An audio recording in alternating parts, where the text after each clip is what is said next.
Ricky Stenhouse Jr. threw a right hook at Kyle Busch, and suddenly, an otherwise boring all-star race at North Wilkesboro Speedway had NASCAR fans buzzing heading into next weekend's marquee Coca-Cola 600 at Charlotte. Busch had wrecked Stenhouse on the second lap of the $1 million race Sunday night in a move that looked like retaliation for how Stenhouse had raced him earlier. Stenhouse drove his damaged Chevrolet to Busch's pit stall and parked it, and with no way to get out of the track while the race was going on, stewed in street clothes for hours until Busch arrived at his hauler. That's when Stenhouse, after a brief conversation, threw a right hook at the driver of the number 8 Chevrolet, setting off a brief melee that involved members of each driver's crew and Stenhouse's father. The brawl was eventually broken up, but not before more words were exchanged from both sides, and Stenhouse vowed, "I'm going to wreck you at Charlotte." "Bring it," Busch replied. "I suck as bad as you," implying that both drivers are not having great seasons. The antics could result in a suspension for Stenhouse, the 2023 Daytona 500 champion, other crew members, and possibly his father.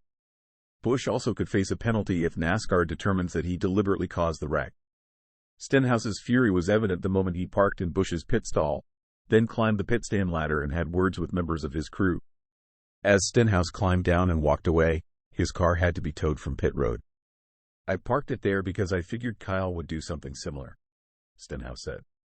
Later, during an interview with Fox Sports, Stenhouse indicated he would confront Busch after the race. And then he did.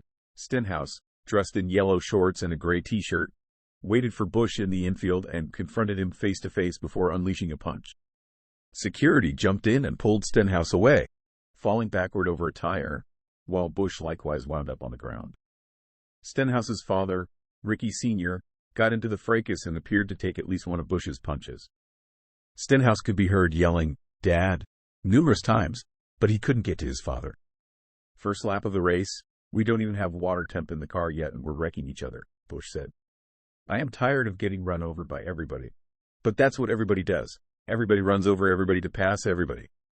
Stenhouse clapped back at Busch, "Go back and watch the replay. I didn't touch you. Not once." Stenhouse took another shot at Busch after the fight, saying he had bad-mouthed him ever since Stenhouse once wrecked him at Daytona, and then went on to say that Busch is just frustrated because he doesn't run as well as he used to.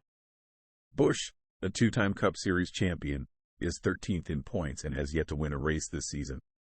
The All-Star race itself lacked any drama once Kyle Larson arrived by helicopter from Indianapolis Motor Speedway, where the 2021 Cup Series champion had qualified 5th for his Indy 500 debut earlier in the day. Pole sitter Joey Logano led all but one of the 200 laps to take home $1 million.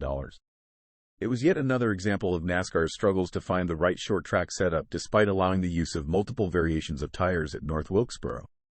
"You couldn't pass," runner-up Denny Hamlin said. "I would lose a little bit of air there, and I would try to give my car a break and then run at Logano again." Hats off to the track, NASCAR, and Goodyear for giving it a try. Hopefully, we learned something here for future short tracks.